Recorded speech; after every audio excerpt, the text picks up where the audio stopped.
ਇਹ ਹਫ਼ਤਾਵਾਰ ਬਾਈਬਲ ਦਾ ਦਰਸੀਵਾਜ਼ Plainfield Christian Science Church Independent ਵੱਲੋਂ ਹੈ, ਜਿਹੜਾ ਨਿਊ ਜਰਜ਼ੀ ਅਮਰੀਕਾ ਵਿੱਚ ਹੈ। ਹੋਰ ਮਾਲੂਮਾਤ ਲਈ ਤੁਸੀਂ ਸਾਡੀ ਵੈਬਸਾਈਟ ਵੇਖੋ www.plainfieldcs.com। ਇਹ ਸਬਕ 23 ਫਰਵਰੀ 2025 ਐਤਵਾਰ ਦੇ ਦਿਨ ਹਫ਼ਤੇ ਦੇ ਅਖੀਰ ਉੱਤੇ ਤੁਹਾਡੇ ਪੜ੍ਹਨ ਲਈ ਤਿਆਰ ਕੀਤਾ ਗਿਆ ਹੈ। ਮਜ਼ਮੂਨ ਸਿਆਨ। ਸੁਨਹਿਰੀ ਮਤਨ ਅਯੂਬ। ਉਹ ਜਿਹੜਾ ਤੇਰੇ ਨਾਲ ਹੈ, ਇਲਮ ਵਿੱਚ ਕਾਮਲ ਹੈ। ਜਵਾਬੀ ਪੜ੍ਹਾਈ। ਅਮਸਾਲ। ਸਾਰੇ ਦਿਲ ਨਾਲ ਰੱਬ ਉੱਤੇ ਭਰੋਸਾ ਰੱਖ ਤੇ ਆਪਣੀ ਸਿਆਣ ਉੱਤੇ ਹੀ ਨਾ ਰਹਿ। ਆਪਣੀਆਂ ਸਾਰੀਆਂ ਰਾਹਾਂ ਵਿੱਚ ਉਹਨੂੰ ਪਛਾਣ ਤੇ ਉਹ ਤੇਰੀ ਰਹਿਨੁਮਾਈ ਕਰੇਗਾ। ਤੂੰ ਆਪਣੀ ਹੀ ਨਜ਼ਰ ਵਿੱਚ ਸਿਆਣਾ ਨਾ ਬਣ। ਰੱਬ ਤੋਂ ਡਰ ਤੇ ਬਦੀ ਤੋਂ ਦੂਰ ਰਹਿ। ਇਹ ਤੇਰੇ ਨਾਫ ਦੀ ਸਿਹਤ ਤੇ ਤੇਰੀ ਹੱਡੀਆਂ ਦੀ ਤਾਜ਼ਗੀ ਹੋਵੇਗੀ। ਧੰਨ ਹੈ ਉਹ ਬੰਦਾ ਜਿਹੜਾ ਹਿਕਮਤ ਨੂੰ ਪਾਉਂਦਾ ਹੈ ਤੇ ਉਹ ਜਿਹੜਾ ਫਹਿਮ ਹਾਸਲ ਕਰਦਾ ਹੈ, ਕਿਉਂ ਜੇ ਇਹਦਾ ਹਸੂਲ ਚਾਂਦੀ ਦੇ ਹਸੂਲ ਤੋਂ ਤੇ ਇਹਦਾ ਨਫਾ ਸੋਨੇ ਤੋਂ ਚੰਗਾ ਹੈ। ਉਹ ਮਰਜਾਨ ਤੋਂ ਬਹੁਤਾ ਕੀਮਤੀ ਹੈ ਤੇ ਤੇਰੀਆਂ ਮਰਗੂਬ ਸ਼ੈਵਾਂ ਵਿੱਚ ਬੇਮਿਸਾਲ ਹੈ। ਉਹਦੀਆਂ ਰਾਹਾਂ ਖੁਸ਼ਗਵਾਰ ਰਾਹਾਂ ਨੇ ਤੇ ਉਹਦੇ ਸਾਰੇ ਰਾਸਤੇ ਸਲਾਮਤੀ ਦੇ ਰਾਸਤੇ ਨੇ। ਦਰਸੀਵਾਜ਼ ਬਾਈਬਲ ਵਿੱਚੋਂ ਦਾਨੀਏਲ। ਤੇ ਅਹਿਲੇ ਦਾਨਸ਼ ਅਸਮਾਨ ਦੀ ਲੋ ਵਾਂਗਰ ਚਮਕਣਗੇ ਤੇ ਜਿਨ੍ਹਾਂ ਦੀ ਕੋਸ਼ਿਸ਼ ਨਾਲ ਸਾਰੇ ਸੱਚੇ ਹੋ ਗਏ, ਉਹ ਤਾਰਿਆਂ ਵਾਂਗਰ ਹਮੇਸ਼ਾ ਲਈ ਰੋਸ਼ਨ ਹੋਣਗੇ। ਵਾਜ਼। ਮੈਂ ਇਹ ਵੀ ਵੇਖਿਆ ਵੀ ਜੱਗ ਵਿੱਚ ਹਿਕਮਤ ਏ ਤੇ ਇਹ ਮੈਨੂੰ ਵੱਡੀ ਸ਼ੈ ਲੱਗੀ। ਇੱਕ ਨਿੱਕਾ ਸ਼ਹਿਰ ਸੀ ਤੇ ਉਹਦੇ ਵਿੱਚ ਥੋੜ੍ਹੇ ਜਿਹੇ ਲੋਕੀ ਸੀ। ਉਹਦੇ ਉੱਤੇ ਇੱਕ ਬਾਦਸ਼ਾਹ ਚੜ੍ਹ ਆਇਆ ਤੇ ਉਹਨੂੰ ਘੇਰ ਲਿਆ ਤੇ ਉਹਦੇ ਆਲ ਦੁਆਲੇ ਵੱਡੇ ਵੱਡੇ ਦਮਦਮੇ ਬੰਨੇ। ਪਰ ਉਸ ਸ਼ਹਿਰ ਵਿੱਚ ਇੱਕ ਕੰਗਾਲ ਸਿਆਣਾ ਬੰਦਾ ਪਾਇਆ ਗਿਆ ਤੇ ਉਹਨੇ ਆਪਣੀ ਸਿਆਣ ਨਾਲ ਉਸ ਸ਼ਹਿਰ ਨੂੰ ਬਚਾ ਲਿਆ। ਜ਼ਬੂਰ। ਅਸਮਾਨ ਰੱਬ ਦਾ ਜਲਾਲ ਜ਼ਾਹਰ ਕਰਦਾ ਏ ਤੇ ਹਵਾ ਉਹਦੀ ਦਸਤਕਾਰੀ ਵਿਖਾਉਂਦੀ ਏ। ਦਿਨ ਨਾਲ ਦਿਨ ਗੱਲ ਕਰਦਾ ਏ ਤੇ ਰਾਤ ਨੂੰ ਰਾਤ ਹਿਕਮਤ ਸਿਖਾਉਂਦੀ ਏ। ਨਾ ਬੋਲਣਾ ਏ ਨਾ ਕਲਾਮ, ਨਾ ਉਹਨਾਂ ਦੀ ਆਵਾਜ਼ ਸੁਣਦੀ ਏ। ਰੱਬ ਦੀ ਸ਼ਰੀਅਤ ਕਾਮਲ ਏ, ਉਹ ਜਿੰਦ ਨੂੰ ਬਹਾਲ ਕਰਦੀ ਏ। ਰੱਬ ਦੀ ਗਵਾਹੀ ਸੱਚੀ ਏ, ਨਾਦਾਨ ਨੂੰ ਸਿਆਣ ਦਿੰਦੀ ਏ। ਰੱਬ ਦੇ ਕਾਨੂੰਨ ਰਾਸਤ ਨੇ, ਉਹ ਦਿਲ ਨੂੰ ਸਕੂਨ ਦਿੰਦੇ ਨੇ। ਰੱਬ ਦਾ ਹੁਕਮ ਬੇਐਬ ਏ, ਉਹ ਅੱਖੀਆਂ ਨੂੰ ਰੋਸ਼ਨ ਕਰਦਾ ਏ। ਰੱਬ ਦਾ ਡਰ ਪਾਕ ਏ, ਉਹ ਹਮੇਸ਼ ਤਿੱਕਰ ਰਹਿੰਦਾ ਏ। ਰੱਬ ਦੇ ਹੁਕਮ ਸੱਚੇ ਨੇ ਤੇ ਬਿਲਕੁਲ ਰਾਸਤ ਨੇ। ਉਹ ਸੋਨੇ ਤੋਂ ਤੇ ਬਹੁਤ ਕੁੰਦਨ ਤੋਂ ਵੀ ਜ਼ਿਆਦਾ ਪਸੰਦ ਕੀਤੇ ਜਾਣ ਵਾਲੇ ਨੇ। ਉਹ ਸ਼ਹਿਦ ਤੋਂ, ਬਲਕਿ ਸ਼ਹਿਦ ਦੇ ਛੱਤਿਆਂ ਦੇ ਟਪਕਿਆਂ ਤੋਂ ਵੀ ਮਿੱਠੇ ਨੇ। ਦਾਨੀਏਲ। ਤੇ ਨਬੂਕਦਨਜ਼ਰ ਨੇ ਆਪਣੀ ਸਲਤਨਤ ਦੇ ਦੂਜੇ ਵਰ੍ਹੇ ਵਿੱਚ ਅਜਿਹੇ ਸੁਪਨੇ ਵੇਖੇ ਜਿਨ੍ਹਾਂ ਤੋਂ ਉਹਦਾ ਦਿਲ ਘਬਰਾ ਗਿਆ ਤੇ ਉਹਦੀ ਨੀਂਦਰ ਜਾਂਦੀ ਰਹੀ। ਫਿਰ ਬਾਦਸ਼ਾਹ ਨੇ ਹੁਕਮ ਦਿੱਤਾ ਵੀ ਫਾਲਗੀਰਾਂ ਤੇ ਨਜੂਮੀਆਂ ਤੇ ਜਾਦੂਗਰਾਂ ਤੇ ਕਸਦੀਆਂ ਨੂੰ ਬੁਲਾਓ ਵੀ ਬਾਦਸ਼ਾਹ ਦੇ ਸੁਪਨੇ ਉਹਨੂੰ ਦੱਸਣ। ਇਸ ਲਈ ਉਹ ਆਏ ਤੇ ਬਾਦਸ਼ਾਹ ਦੇ ਹਜ਼ੂਰ ਖਲੋਤੇ। ਫਿਰ ਕਸਦੀਆਂ ਨੇ ਬਾਦਸ਼ਾਹ ਦੇ ਹਜ਼ੂਰ ਆਰਾਮੀ ਬੋਲੀ ਵਿੱਚ ਅਰਜ਼ ਕੀਤੀ ਵੀ ਐ ਬਾਦਸ਼ਾਹ, ਸਦਾ ਤਿਕਰ ਜਿਉਂਦਾ ਰਹਿ। ਆਪਣੇ ਖਾਦਮਾਂ ਨੂੰ ਸੁਪਨਾ ਦੱਸ ਤੇ ਅਸੀਂ ਉਹਦੀ ਤਾਬੀਰ ਦੱਸਾਂਗੇ।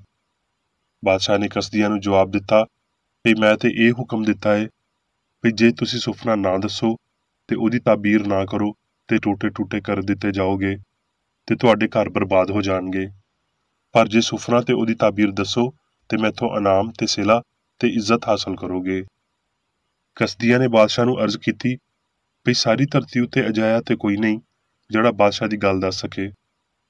ਇਸ ਲਈ ਬਾਦਸ਼ਾਹ ਗਜ਼ਬਨਾਕ ਤੇ ਬਹੁਤ ਹੀ ਗੁੱਸੇ ਹੋਇਆ ਤੇ ਦਾਨੀਏਲ ਨੇ ਅੰਦਰ ਜਾ ਕੇ ਅਰਜ਼ ਕੀਤੀ ਵੀ ਮੈਨੂੰ ਕੁਝ ਵੇਲਾ ਮਿਲੇ ਤੇ ਮੈਂ ਬਾਦਸ਼ਾਹ ਦੇ ਹਜ਼ੂਰ ਤਾਬੀਰ ਦੱਸਾਂਗਾ।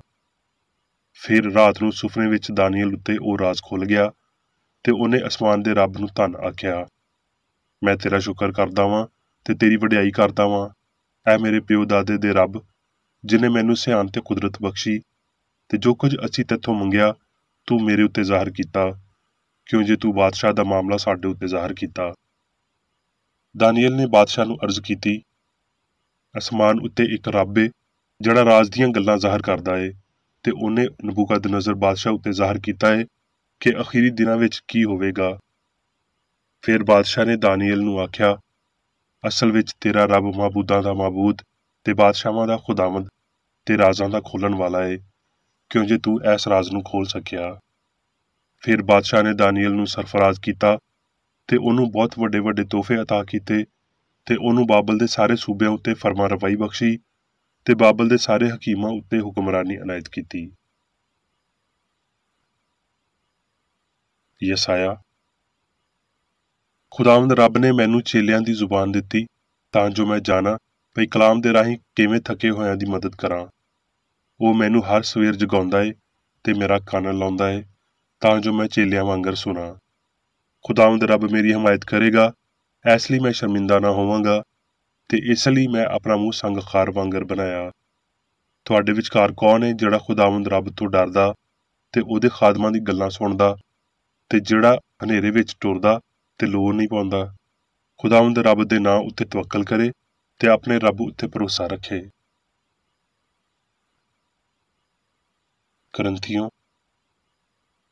ਜਿਵੇਂ ਲਿਖਿਆ ਏ ਉਂਝ ਹੀ ਹੋਇਆ, ਜਿਹੜੀਆਂ ਸ਼ੈਵਾਂ ਨਾ ਅੱਖੀਆਂ ਨੇ ਵੇਖੀਆਂ ਨਾ ਕੰਨਾਂ ਨੇ ਸੁਣੀਆਂ ਨਾ ਬੰਦੇ ਦੇ ਦਿਲ ਵਿੱਚ ਆਈਆਂ, ਉਹ ਸਾਰੀਆਂ ਰੱਬ ਨੇ ਆਪਣੇ ਪਿਆਰ ਕਰਨ ਵਾਲਿਆਂ ਲਈ ਤਿਆਰ ਕਰ ਦਿੱਤੀਆਂ। ਪਰ ਸਾਡੇ ਉੱਤੇ ਰੱਬ ਨੇ ਉਹਨਾਂ ਨੂੰ ਰੂਹ ਦੇ ਰਾਹੀਂ ਜ਼ਾਹਿਰ ਕੀਤਾ, ਕਿਉਂ ਜੇ ਰੂਹ ਸਾਰੀਆਂ ਗੱਲਾਂ ਬਲਕਿ ਰੱਬ ਦੀਆਂ ਤਹਿ ਦੀਆਂ ਗੱਲਾਂ ਵੀ ਲੱਭ ਲੈਂਦਾ ਏ। ਕਿਉਂ ਜੇ ਇਨਸਾਨਾਂ ਵਿੱਚ ਕੌਣ ਕਿਸੇ ਇਨਸਾਨ ਦੀਆਂ ਗੱਲਾਂ ਜਾਣਦਾ ਏ ਸਿਵਾਏ ਉਸ ਇਨਸਾਨ ਦੀ ਆਪਣੀ ਰੂਹ ਦੇ ਜਿਹੜੀ ਉਹਦੇ ਵਿੱਚ ਏ। ਇਸੇ ਤਰ੍ਹਾਂ ਰੱਬ ਦੇ ਰੂਹ ਦੇ ਸਿਵਾ ਕੋਈ ਰੱਬ ਦੇ ਰੂਹ ਦੀਆਂ ਗੱਲਾਂ ਨਹੀਂ ਜਾਣਦਾ। ਪਰ ਅਸੀਂ ਨਾ ਜੱਗ ਦਾ ਬਲਕਿ ਉਹ ਰੂਹ ਪਾਇਆ ਏ ਜਿਹੜਾ ਰੱਬ ਵੱਲੋਂ ਏ, ਤਾਂ ਜੋ ਉਹਨਾਂ ਗੱਲਾਂ ਨੂੰ ਜਾਣੀਏ ਜਿਹੜੀਆਂ ਰੱਬ ਨੇ ਸਾਨੂੰ ਦਿੱਤੀਆਂ ਨੇ, ਤੇ ਅਸੀਂ ਉਹਨਾਂ ਗੱਲਾਂ ਨੂੰ ਉਹਨਾਂ ਲਫ਼ਜ਼ਾਂ ਵਿੱਚ ਨਹੀਂ ਦੱਸਦੇ ਜਿਹੜੇ ਇਨਸਾਨੀ ਸਿਆਣ ਨੇ ਸਾਨੂੰ ਸਿਖਾਏ ਹੋਣ, ਬਲਕਿ ਉਹਨਾਂ ਲਫ਼ਜ਼ਾਂ ਵਿੱਚ ਜਿਹੜੇ ਰੂਹ ਨੇ ਸਿਖਾਏ ਨੇ, ਤੇ ਰੂਹਾਨੀ ਗੱਲਾਂ ਦਾ ਰੂਹਾਨੀ ਨਾਲ ਮੁਕਾਬਲਾ ਕਰਦੇ ਹਾਂ। ਪਰ ਨਫਸਾਨੀ ਬੰਦਾ ਰੱਬ ਦੇ ਰੂਹ ਦੀਆਂ ਗੱਲਾਂ ਨਹੀਂ ਮੰਨਦਾ, ਕਿਉਂ ਜੇ ਉਹ ਉਹਦੇ ਲਈ ਬੇਵਕੂਫੀ ਦੀਆਂ ਗੱਲਾਂ ਨੇ ਤੇ ਨਾ ਉਹ ਉਹਨਾਂ ਨੂੰ ਸਮਝ ਸਕਦਾ ਏ, ਕਿਉਂ ਜੇ ਉਹ ਰੂਹਾਨੀ ਤੌਰ ਤੇ ਪਰਖੀਆਂ ਜਾਂਦੀਆਂ ਨੇ। ਪਰ ਰੂਹਾਨੀ ਬੰਦਾ ਸਾਰੀਆਂ ਗੱਲਾਂ ਨੂੰ ਪਰਖ ਲੈਂਦਾ ਏ, ਪਰ ਆਪ ਕਿਸੇ ਤੋਂ ਪਰਖਿਆ ਨਹੀਂ ਜਾਂਦਾ। ਰੱਬ ਦੀ ਸਿਆਣ ਨੂੰ ਕਿੰਨੇ ਜਾਣਿਆ ਏ ਭਈ ਉਹਨੂੰ ਤਾਲੀਮ ਦੇ ਸਕੇ, ਪਰ ਸਾਡੇ ਵਿੱਚ ਮਸੀਹ ਦੀ ਸਿਆਣ ਏ। ਹੁਣ ਮੈਂ ਮੇਰੀ ਬੇਕਰ ਏਡੀ ਦੀ ਲਿਖੀ ਹੋਈ ਕ੍ਰਿਸਚਨ ਸਾਇੰਸ ਦੀ ਦਰਸੀ ਕਿਤਾਬ ਸਾਇੰਸ ਤੇ ਸਿਹਤ ਆਇਤਾਂ ਦੀ ਕੁੰਜੀ ਦੇ ਨਾਲ ਵਿੱਚੋਂ ਲਈਆਂ ਹੋਈਆਂ ਲਿਖਾਈਆਂ ਪੜਾਂਗਾ। ਸਾਇੰਸ ਤੇ ਸਿਹਤ। ਉਹ ਵੇਲਾ ਆ ਗਿਆ ਏ ਜਦ ਸਬੂਤ ਤੇ ਇਜ਼ਹਾਰ ਨੂੰ ਮਸੀਹਤ ਦੀ ਹਮਾਇਤ ਵਿੱਚ ਨਾਦਾਨ ਨੂੰ ਸਿਆਣ ਦਿੰਦਿਆਂ ਹੋਏ ਬੁਲਾਇਆ ਜਾਂਦਾ ਏ। ਸਾਰਾ ਕੁਝ ਮਵਾਦ, ਜ਼ਹਾਨਤ, ਹਿਕਮਤ, ਹਸਤੀ, ਲਾਫਾਨੀਅਤ, ਵਜ੍ਹਾ ਤੇ ਅਸਰ ਰੱਬ ਨਾਲ ਤਾਲੁਕ ਰੱਖਦੇ ਨੇ। ਇਹ ਉਹਦੀਆਂ ਖਸਲਤਾਂ ਨੇ, ਯਾਨੀ ਲਾਮਤਨਾਹੀ ਇਲਾਹੀ ਅਸੂਲ, ਪਿਆਰ ਦੇ ਅਬਦੀ ਇਜ਼ਹਾਰ। ਕੋਈ ਹਿਕਮਤ ਸਿਆਣੀ ਨਹੀਂ ਸਿਵਾਏ ਉਹਦੀ ਹਿਕਮਤ ਦੇ, ਕੋਈ ਸੱਚਾਈ ਸੱਚੀ ਨਹੀਂ, ਕੋਈ ਮੁਹੱਬਤ ਪਿਆਰੀ ਨਹੀਂ, ਕੋਈ ਹਯਾਤੀ ਨਹੀਂ ਸਿਵਾਏ ਇਲਾਹੀ ਦੇ, ਕੋਈ ਚੰਗਾ ਨਹੀਂ ਸਿਵਾਏ ਉਹਦੇ ਜਿਹੜੀ ਰੱਬ ਦਿੰਦਾ ਏ। ਜਿਵੇਂ ਕਿ ਰੂਹਾਨੀ ਸਮਝ ਵਿੱਚ ਜ਼ਾਹਰ ਹੋਇਆ ਏ, ਇਲਾਹੀ ਮਾਬਾਦੁਲ ਤਿੱਬੀਅਤ ਵਾਜ਼ਿਹ ਤੌਰ ਤੇ ਵਿਖਾਉਂਦਾ ਏ ਵੀ ਸਭ ਕੁਝ ਸਿਆਣ ਹੀ ਏ ਤੇ ਇਹ ਸਿਆਣ ਰੱਬ ਕਾਦਰ ਮੁਤਲਕ ਹਮਾਜਾਈ ਅਲਾਮੁਲ ਗਯੂਬ ਏ, ਯਾਨੀ ਕਿ ਸਾਰੀ ਤਾਕਤ ਵਾਲਾ, ਹਰ ਥਾਂ ਮੌਜੂਦ ਤੇ ਸਾਰੀ ਸਾਇੰਸ ਦਾ ਮਾਲਕ ਏ। ਇਸ ਲਈ ਅਸਲ ਵਿੱਚ ਸਾਰਾ ਕੁਝ ਸਿਆਣ ਦਾ ਇਜ਼ਹਾਰ ਏ। ਰੱਬ ਉਸ ਹਿਕਮਤ ਤੋਂ ਵੱਖ ਨਹੀਂ ਜਿਹੜੀ ਉਹ ਅਤਾ ਕਰਦਾ ਏ। ਜਿਹੜੀਆਂ ਸਲਾਹੀਅਤਾਂ ਉਹ ਸਾਨੂੰ ਦਿੰਦਾ ਏ, ਸਾਨੂੰ ਉਹਨਾਂ ਨੂੰ ਵਧਾਉਣਾ ਚਾਹੀਦਾ ਏ। ਯਾਦ ਰੱਖੋ, ਦਿਮਾਗ ਸਿਆਣ ਨਹੀਂ ਏ। ਸਿਆਣ ਦੀ ਕਾਬਲੀਅਤ ਨੂੰ ਦਿਮਾਗ ਦੇ ਜੁੱਸੇ ਤੇ ਤਾਕਤ ਨੂੰ ਪੱਠਿਆਂ ਦੀ ਵਰਜ਼ਸ਼ ਨਾਲ ਨਾਪਣਾ, ਜ਼ਹਾਨਤ ਨੂੰ ਨੀਵਾਂ ਕਰਨਾ, ਸਿਆਣ ਨੂੰ ਫਾਨੀ ਬਣਾਉਣਾ ਤੇ ਐਸ ਨਾਮ ਨਿਹਾਦ ਸਿਆਣ ਨੂੰ ਮਾਦੀ ਤਨਜ਼ੀਮ ਤੇ ਗੈਰ ਜ਼ਹੀਨ ਮਾਦੇ ਦੇ ਰਹਿਮੋ ਕਰਮ ਉੱਤੇ ਰੱਖਣ ਦੇ ਬਰਾਬਰ ਏ। ਸਵਾਲ, ਜ਼ਹਾਨਤ ਕੀ ਏ? ਜਵਾਬ, ਜ਼ਹਾਨਤ ਹਮਾਗੀਰੀਅਤ, ਹਮਾਜਾਈਅਤ ਤੇ ਕਾਦਰ ਮੁਤਲਕ ਏ। ਇਹ ਲਾਮਹਿਦੂਦ ਸਿਆਣ ਤਿੰਨ ਅਸੂਲਾਂ ਹਯਾਤੀ, ਸੱਚਾਈ ਤੇ ਪਿਆਰ ਦੀ, ਜਿਨ੍ਹਾਂ ਨੂੰ ਰੱਬ ਦਾ ਨਾਂ ਦਿੱਤਾ ਜਾਂਦਾ ਏ, ਬੁਨਿਆਦੀ ਤੇ ਹਮੇਸ਼ਾ ਦੀ ਖਸਲਤ ਏ। ਸਾਇੰਸ ਦੀ ਇਸਤਲਾਹ ਜੇ ਚੰਗੀ ਤਰ੍ਹਾਂ ਸਮਝੀ ਜਾਵੇ ਤੇ ਰੱਬ ਦੀ ਸ਼ਰੀਅਤ ਤੇ ਇਨਸਾਨ ਨੂੰ ਸ਼ਾਮਲ ਕਰਕੇ ਸੰਸਾਰ ਉੱਤੇ ਉਹਦੀ ਹੁਕਮਰਾਨੀ ਦਾ ਹਵਾਲਾ ਦਿੰਦੀ ਏ। ਇਹਦੇ ਨਾਲ ਇਹ ਗੱਲ ਸਾਹਮਣੇ ਆਉਂਦੀ ਏ, ਤਾਜਰਾਂ ਤੇ ਚੰਗੇ ਆਲਮਾਂ ਨੇ ਵੇਖਿਆ ਭਈ ਕ੍ਰਿਸਚਨ ਸਾਇੰਸ ਉਹਨਾਂ ਦੀ ਬਰਦਾਸ਼ਤ ਤੇ ਜ਼ਿਹਨੀ ਤਾਕਤਾਂ ਨੂੰ ਵਧਾਉਂਦੀ ਏ, ਉਹਨਾਂ ਦੇ ਕਿਰਦਾਰ ਦੀ ਸੋਚ ਨੂੰ ਖੁੱਲ੍ਹਾ ਕਰਦੀ ਏ, ਉਹਨਾਂ ਨੂੰ ਅਕਲ ਤੇ ਸਮਝ ਤੇ ਆਪਣੀ ਆਮ ਗੁੰਜਾਇਸ਼ ਨੂੰ ਵਧਾਉਣ ਦੀ ਸਲਾਹੀਅਤ ਦਿੰਦੀ ਏ। ਇਨਸਾਨੀ ਸੋਚ ਰੂਹਾਨੀ ਸਮਝ ਨਾਲ ਭਰ ਕੇ ਹੋਰ ਲਚਕਦਾਰ ਹੋ ਜਾਂਦੀ ਏ। ਇਹ ਬਹੁਤ ਬਰਦਾਸ਼ਤ ਤੇ ਕਿਸੇ ਹੱਦ ਤੀਕਰ ਆਪਣੇ ਆਪ ਤੋਂ ਫਰਾਰ ਹੋ ਜਾਣ ਦੇ ਕਾਬਿਲ ਹੋ ਜਾਂਦੀ ਏ ਤੇ ਘੱਟ ਆਰਾਮ ਪਸੰਦ ਕਰਦੀ ਏ। ਹਸਤੀ ਦੀ ਸਾਇੰਸ ਦਾ ਇਲਮ ਇਨਸਾਨ ਦੀ ਕਾਬਲੀਅਤ ਦੇ ਫਨ ਤੇ ਇਮਕਾਨਾਂ ਨੂੰ ਵਧਾਉਂਦਾ ਏ। ਫਾਨੀ ਲੋਕਾਂ ਨੂੰ ਉੱਚੀ ਤੇ ਖੁੱਲ੍ਹੀ ਰਿਆਸਤ ਤੀਕਰ ਅਪਣਾਉਂਦੇ ਹੋਏ ਇਹ ਸੋਚ ਤੇ ਮਾਦੇ ਨੂੰ ਵਧਾਉਂਦਾ ਏ। ਇਹ ਸੋਚਣ ਵਾਲੇ ਨੂੰ ਉਹਦੀ ਸਮਝ ਤੇ ਸਿਆਣ ਦੀ ਹਵਾ ਵਿੱਚ ਵੱਡਾ ਕਰਦਾ ਏ। ਸਿਆਣ ਲਾਜ਼ਮੀ ਗੱਲ ਨਹੀਂ ਪਈ ਤਾਲੀਮੀ ਮਰਹਲਿਆਂ ਉੱਤੇ ਇਨਹਸਾਰ ਕਰੇ। ਇਹ ਆਪ ਹੀ ਸਾਰਾ ਸੋਹਣਾਪਨ ਤੇ ਸ਼ਾਇਰੀ ਤੇ ਇਹਨਾਂ ਨੂੰ ਜ਼ਾਹਰ ਕਰਨ ਦੀ ਤਾਕਤ ਰੱਖਦਾ ਏ। ਰੂਹ ਯਾਨੀ ਰੱਬ ਨੂੰ ਤਦ ਸੁਣਿਆ ਜਾਂਦਾ ਏ ਜਦ ਹਿੱਸਾਂ ਚੁੱਪ ਹੋਣ। ਜੋ ਕੁਝ ਅਸੀਂ ਕਰਦੇ ਹਾਂ ਅਸੀਂ ਸਾਰੇ ਉਹਦੇ ਤੋਂ ਵੱਧ ਕਰਨ ਦੇ ਕਾਬਿਲ ਵਾਂ। ਰੱਬ ਦਾ ਕੰਮ ਜਾਂ ਅਸਰ ਆਜ਼ਾਦੀ ਦਿੰਦਾ ਏ, ਜਿਹੜੀ ਤਖਫੀਫ ਦਾ ਮਜ਼ਹਰ ਤੇ ਗੈਰ ਤਰਬੀਅਤ ਯਾਫਤਾ ਬੁੱਲੀਆਂ ਦੀ ਗਰਮਜੋਸ਼ੀ ਨੂੰ ਵਾਜ਼ਿਹ ਕਰਦੀ ਏ। ਪੁਰਾਣੇ ਨਬੀਆਂ ਨੇ ਆਪਣੀ ਪੇਸ਼ਬੀਨੀ ਇੱਕ ਰੂਹਾਨੀ ਗੈਰ ਜਿਸਮਾਨੀ ਨੁਕਤਾ ਨਜ਼ਰ ਤੋਂ ਹਾਸਲ ਕੀਤੀ, ਨਾ ਕਿ ਬਦੀ ਦੀ ਪੇਸ਼ਨਗੋਈ ਕਰਨ ਤੇ ਕਿਸੇ ਅਫਸਾਨੇ ਨੂੰ ਗਲਤ ਅਸਲੀਅਤ ਬਣਾਉਣ ਨਾਲ ਕੀਤੀ, ਨਾ ਹੀ ਇਨਸਾਨੀ ਅਕੀਦੇ ਤੇ ਮਾਦੇ ਦੇ ਬੁਨਿਆਦੀ ਕੰਮ ਨਾਲ ਮੁਸਤਕਬਿਲ ਦੀ ਪੇਸ਼ਨਗੋਈ ਕਰਨ ਨਾਲ ਕੀਤੀ। ਜਦੋਂ ਹਸਤੀ ਦੀ ਸੱਚਾਈ ਨਾਲ ਹਮਆਹੰਗੀ ਲਈ ਸਾਇੰਸ ਵਿੱਚ ਬਹੁਤ ਤਰੱਕੀ ਕੀਤੀ ਤੇ ਇਨਸਾਨ ਗੈਰ ਅਰਾਦੀ ਤੌਰ ਤੇ ਗੈਬਦਾਨ ਤੇ ਨਬੀ ਬਣ ਗਿਆ, ਜਿਹੜਾ ਭੂਤਾਂ, ਬਦਰੂਆਂ ਜਾਂ ਨੀਮ ਦੇਵਤਾਵਾਂ ਦੇ ਇਖਤਿਆਰ ਵਿੱਚ ਨਹੀਂ ਬਲਕਿ ਵਾਹਦ ਰੂਹ ਦੇ ਕਾਬੂ ਵਿੱਚ ਸੀ। ਇਹ ਹਰ ਵੇਲੇ ਮੌਜੂਦ ਇਲਾਹੀ ਸਿਆਣ ਤੇ ਉਸ ਖਿਆਲ ਦਾ ਇਸਤਹਿਕਾਕ ਏ ਜਿਹੜਾ ਐਸ ਸਿਆਣ ਨਾਲ ਤਾਲੁਕ ਰੱਖਦਾ ਏ ਤਾਂ ਜੋ ਮਾਜ਼ੀ, ਹਾਲ ਤੇ ਮੁਸਤਕਬਿਲ ਨੂੰ ਜਾਣੇ। ਹਸਤੀ ਦੀ ਸਾਇੰਸ ਨੂੰ ਜਾਣਨਾ ਸਾਨੂੰ ਹੋਰ ਵਸੀਹ ਪੈਮਾਨੇ ਉੱਤੇ ਇਲਾਹੀ ਸਿਆਣ ਦੇ ਨਾਲ ਗੱਲ ਕਰਨ ਦੇ ਕਾਬਿਲ ਬਣਾਉਂਦੀ ਏ, ਤਾਂ ਜੋ ਉਹਨਾਂ ਵਾਕਿਆਂ ਦੀ ਪੇਸ਼ਨਗੋਈ ਤੇ ਪੇਸ਼ਬੀਨੀ ਕੀਤੀ ਜਾਵੇ ਜਿਹੜੇ ਕਾਇਨਾਤ ਦੀ ਭਲਾਈ ਨਾਲ ਤਾਲੁਕ ਰੱਖਦੇ ਨੇ, ਤਾਂ ਜੋ ਇਲਾਹੀ ਲਿਹਾਜ਼ ਨਾਲ ਮੁਤਾਸਰ ਹੋਇਆ ਜਾ ਸਕੇ ਤੇ ਹਾਂ ਆਜ਼ਾਦ ਸਿਆਣ ਦੀ ਵੁਸਅਤ ਨੂੰ ਛੂਹਿਆ ਜਾ ਸਕੇ। ਇਹ ਸਮਝਣਾ ਪਈ ਸਿਆਣ ਲਾਮਹਿਦੂਦ ਏ, ਮਾਦੀਅਤ ਵਿੱਚ ਜਕੜੀ ਨਹੀਂ, ਵੇਖਣ ਤੇ ਸੁਣਨ ਲਈ ਅੱਖ ਤੇ ਕੰਨ ਦੀ ਮੁਹਤਾਜ ਨਹੀਂ, ਨਾ ਹੀ ਹਰਕਤ ਦੀ ਤਾਕਤ ਲਈ ਪੱਠਿਆਂ ਜਾਂ ਹੱਡੀਆਂ ਉੱਤੇ ਇਨਹਸਾਰ ਕਰਦੀ ਏ। ਸਿਆਣ ਦੀ ਉਸ ਸਾਇੰਸ ਵੱਲ ਇੱਕ ਵੱਡਾ ਕਦਮ ਏ ਜਿਹਦੇ ਰਾਹੀਂ ਅਸੀਂ ਇਨਸਾਨ ਦੀ ਫਿਤਰਤ ਤੇ ਵਜੂਦ ਬਾਰੇ ਆਗਾਹੀ ਹਾਸਲ ਕਰਦੇ ਹਾਂ। ਅਸੀਂ ਸਾਰੇ ਠੀਕ ਤੌਰ ਨਾਲ ਜਾਣਦੇ ਹਾਂ ਭਈ ਰੂਹ ਰੱਬ ਯਾਨੀ ਇਲਾਹੀ ਅਸੂਲ ਵੱਲੋਂ ਆਉਂਦੀ ਏ ਤੇ ਇਹਦੀ ਤਾਲੀਮ ਮਸੀਹ ਤੇ ਕ੍ਰਿਸਚਨ ਸਾਇੰਸ ਦੇ ਰਾਹੀਂ ਮਿਲਦੀ ਏ।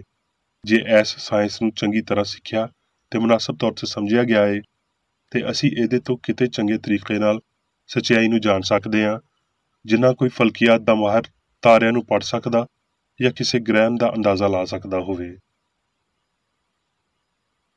ਇਹ ਜ਼ੇਨ ਖਾਨੀ ਗੈਬ ਬੀਨੀ ਦੇ ਬਿਲਕੁਲ ਉਲਟ ਏ। ਇਹ ਰੂਹਾਨੀ ਸਿਆਣ ਦੀ ਲੋਅ ਏ ਜਿਹੜੀ ਰੂਹ ਦੀ ਸਲਾਹੀਅਤ ਨੂੰ ਜ਼ਾਹਰ ਕਰਦੀ ਏ, ਨਾ ਕਿ ਮਾਦੀ ਹਿੱਸ ਦੀ।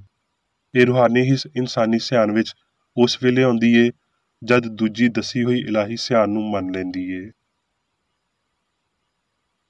ਕਿਸੇ ਬੰਦੇ ਨੂੰ ਚੰਗਿਆਈ ਕਰਨ ਨਾ ਕਿ ਬੁਰਿਆਈ ਕਰਨ ਦੇ ਕਾਬਿਲ ਬਣਾਉਂਦਿਆਂ ਹੋਏ ਇਸ ਤਰ੍ਹਾਂ ਦੇ ਇਲਹਾਮ ਉਹਨੂੰ ਜ਼ਾਹਰ ਕਰਦੇ ਨੇ ਜਿਹੜਾ ਹਮਾਂਗੀ ਨੂੰ ਬਣਾਉਂਦਾ ਤੇ ਹਮੇਸ਼ਾ ਕਾਇਮ ਰੱਖਦਾ ਏ। ਜਦੋਂ ਤੁਸੀਂ ਇਸ ਤਰੀਕੇ ਨਾਲ ਇਨਸਾਨੀ ਸਿਆਣ ਨੂੰ ਪੜ੍ਹਨ ਦੇ ਕਾਬਿਲ ਹੋ ਜਾਓਗੇ ਤਦ ਤੁਸੀਂ ਕਾਮਲ ਸਾਇੰਸ ਤੀਕਰ ਅਪੜੋਗੇ ਤੇ ਉਸ ਗਲਤੀ ਨੂੰ ਸਮਝੋਗੇ ਜਿਹਨੂੰ ਨੇਸਤ ਕਰਨਾ ਏ। ਇਹ ਫਹਿਮ ਪਈ ਅਨਾ ਸਿਆਣ ਏ ਤੇ ਇਹ ਪਈ ਮਾਸਵਾ ਇੱਕ ਸਿਆਣ ਤੇ ਜ਼ਹਾਨਤ ਦੇ ਹੋਰ ਕੁਝ ਨਹੀਂ, ਫਾਨੀ ਹਿੱਸ ਦੀਆਂ ਗਲਤੀਆਂ ਨੂੰ ਤਬਾਹ ਕਰਨ ਤੇ ਫਾਨੀ ਹਿੱਸ ਦੀ ਸੱਚਾਈ ਦੀ ਫਰਾਹਮੀ ਲਈ ਇੱਕਦਮ ਸ਼ੁਰੂ ਹੋ ਜਾਂਦਾ ਏ। ਇਹ ਫਹਿਮ ਬਦਨ ਨੂੰ ਹਮਾਂਗ ਬਣਾਉਂਦਾ ਏ। ਇਹ ਅਸਾਬ, ਹੱਡੀਆਂ, ਦਿਮਾਗ ਵਗੈਰਾ ਨੂੰ ਗੁਲਾਮ ਬਣਾਉਂਦਾ ਏ, ਨਾ ਪਈ ਮਾਲਕ ਬਣਾਉਂਦਾ ਏ। ਜੇ ਇਨਸਾਨ ਉੱਤੇ ਇਲਾਹੀ ਸਿਆਣ ਦੇ ਕਾਨੂੰਨ ਦੀ ਹੁਕਮਰਾਨੀ ਹੁੰਦੀ ਏ ਤੇ ਉਹਦਾ ਬਦਨ ਹਮੇਸ਼ਾ ਦੀ ਹਯਾਤੀ ਤੇ ਸੱਚਾਈ ਤੇ ਮੁਹੱਬਤ ਦੇ ਸਪੁਰਦ ਏ। ਬਿਮਾਰੀ ਵਿੱਚ ਅਜਿਹੀ ਜ਼ਹਾਨਤ ਬਿਲਕੁਲ ਨਹੀਂ ਏ ਜਿਹਦੇ ਨਾਲ ਇਹ ਆਪਣੇ ਆਪ ਨੂੰ ਇੱਕ ਥਾਂ ਤੋਂ ਦੂਜੀ ਥਾਂ ਵਿੱਚ ਬਦਲ ਸਕੇ ਜਾਂ ਆਪਣੇ ਆਪ ਨੂੰ ਇੱਕ ਸ਼ਕਲ ਤੋਂ ਦੂਜੀ ਵਿੱਚ ਬਦਲ ਸਕੇ। ਜੇ ਬਿਮਾਰੀ ਹਰਕਤ ਕਰਦੀ ਏ ਤੇ ਮਾਦਾ ਨਹੀਂ ਬਲਕਿ ਸਿਆਣ ਇਹਨੂੰ ਹਰਕਤ ਦਿੰਦੀ ਏ। ਇਸ ਲਈ ਇਹ ਯਕੀਨ ਕਰ ਲਓ ਭਈ ਤੁਸੀਂ ਇਹਨੂੰ ਮੁਕਾ ਦਿਓ। ਹਰ ਮਨਫੀ ਹਾਲਤ ਦਾ ਸਾਹਮਣਾ ਇਹਦੇ ਮਾਲਕ ਦੇ ਤੌਰ ਤੇ ਕਰੋ। ਸਿਆਣ ਸਾਰੇ ਕੰਮ ਪੈਦਾ ਕਰਦੀ ਏ।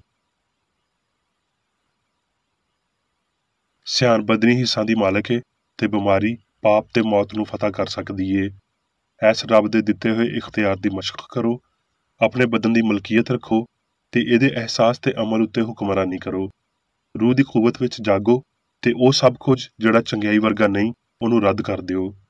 ਰੱਬ ਨੇ ਇਨਸਾਨ ਨੂੰ ਐਸ ਕਾਬਲ ਬਣਾਇਆ ਏ ਤੇ ਕੋਈ ਵੀ ਸ਼ੈ ਐਸ ਕਾਬਲ ਤੇ ਤਾਕਤਵਰ ਨੂੰ ਵਿਗਾੜ ਨਹੀਂ ਸਕਦੀ ਜਿਹੜੀ ਇਲਾਹੀ ਤੌਰ ਤੇ ਇਨਸਾਨ ਨੂੰ ਦਿੱਤੀ ਗਈ ਏ। ਇਲਾਹੀ ਜ਼ਹਾਨਤ ਦੇ ਕਾਬੂ ਵਿੱਚ ਰਹਿੰਦਿਆਂ ਹੋਏ ਇਨਸਾਨ ਹਮਾਂਗ ਤੇ ਅਬਦੀ ਏ। ਹੁਣ ਮੈਂ ਮੇਰੀ ਬੇਕਰ ਏਡੀ ਵੱਲੋਂ ਚਰਚ ਮੈਨੂਅਲ ਵਿੱਚ ਦਿੱਤੇ ਹੋਏ ਰੋਜ਼ਾਨਾ ਦੇ 3 ਫਰਜ਼ ਪੜਾਂਗਾ। ਰੋਜ਼ਾਨਾ ਦੀ ਦੁਆ। ਐਸ ਚਰਚ ਦੇ ਹਰ ਰੁਕਨ ਦਾ ਇਹ ਫਰਜ਼ ਏ ਭਈ ਉਹ ਹਰ ਰੋਜ਼ ਇਹ ਦੁਆ ਕਰੇ, ਤੇਰੀ ਬਾਦਸ਼ਾਹੀ ਆਵੇ, ਇਲਾਹੀ ਸੱਚਾਈ, ਹਯਾਤੀ ਤੇ ਪਿਆਰ ਦੀ ਸਲਤਨਤ ਮੇਰੇ ਅੰਦਰ ਕਾਇਮ ਹੋਵੇ ਤੇ ਸਾਰੇ ਪਾਪ ਮੈਥੋਂ ਨਿਕਲ ਜਾਣ, ਤੇ ਤੇਰਾ ਕਲਾਮ ਸਾਰੇ ਇਨਸਾਨਾਂ ਦੇ ਪਿਆਰ ਨੂੰ ਵਧਾਵੇ ਤੇ ਉਹਨਾਂ ਉੱਤੇ ਹੁਕੂਮਤ ਕਰੇ। ਮਕਸਦਾਂ ਤੇ ਕੰਮਾਂ ਦਾ ਇੱਕ ਅਸੂਲ। ਨਾ ਕੋਈ ਮੁਖਾਲਫਤ ਤੇ ਨਾ ਕੋਈ ਜ਼ਾਤੀ ਤਾਲੁਕ ਮਾਦਰੀ ਚਰਚ ਦੇ ਕਿਸੇ ਰੁਕਨ ਦੇ ਮਕਸਦਾਂ ਜਾਂ ਕੰਮਾਂ ਉੱਤੇ ਅਸਰ ਕਰਨੇ ਚਾਹੀਦੇ। ਸਾਇੰਸ ਵਿੱਚ ਬਸ ਇਲਾਹੀ ਪਿਆਰ ਹੀ ਹੁਕੂਮਤ ਕਰਦਾ ਏ ਤੇ ਇੱਕ ਮਸੀਹੀ ਸਾਇੰਸਦਾਨ ਪਾਪ ਨੂੰ ਰੱਦ ਕਰਦਿਆਂ ਹੋਏ ਸੁੱਚੀ ਭਰਾਬੰਦੀ, ਖੈਰਾਤ ਪਸੰਦੀ ਤੇ ਮਾਫੀ ਨਾਲ ਪਿਆਰ ਦੀਆਂ ਮਿੱਠੀਆਂ ਸੱਚਾਈਆਂ ਦਾ ਪਰਛਾਵਾਂ ਬਣਦਾ ਏ। ਐਸ ਚਰਚ ਦੇ ਸਾਰੇ ਰੁਕਨਾਂ ਨੂੰ ਸਾਰੇ ਪਾਪਾਂ ਤੋਂ, ਗਲਤ ਤਰ੍ਹਾਂ ਦੀਆਂ ਪੇਸ਼ਨਗੋਈਆਂ, ਮੁਨਸਫੀਆਂ, ਮੁਜ਼ਾਮਤਾਂ, ਸਲਾਵਾਂ, ਗਲਤ ਅਸਰਾਂ ਨੂੰ ਲੈਣ ਤੇ ਗਲਤ ਅਸਰ ਦੇਣ ਤੋਂ ਆਜ਼ਾਦ ਰਹਿਣ ਲਈ ਹਰ ਰੋਜ਼ ਖਿਆਲ ਰੱਖਣਾ ਚਾਹੀਦਾ ਏ ਤੇ ਦੁਆ ਕਰਨੀ ਚਾਹੀਦੀ ਏ। ਫਰਜ਼ ਲਈ ਚੁਸਤੀ।